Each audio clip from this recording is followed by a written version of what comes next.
There are strict regulations in place on site governing the procedures to be followed before undertaking any task.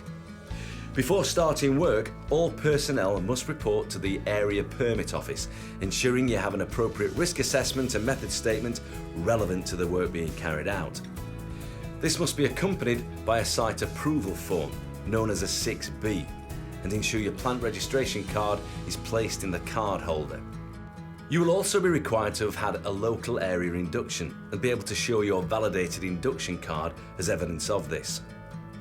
If you are visiting the plant area, then you will need to sign on to the plant log sheet. However, if you are carrying out any type of work, you will need a work permit. The permit issuer will advise via the matrix which type of permit is required.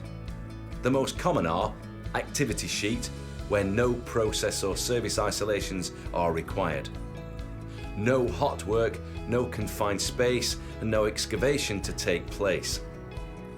General permit to work, for work involving process isolations or risks from chemical and physical agents, or where additional controls are needed. Confined space, designed to control entry requirements to confined spaces, such as tanks, trenches, or bund entries.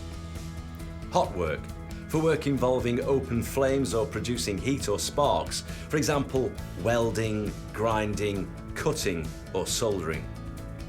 Electrical permit, for work on electrical systems.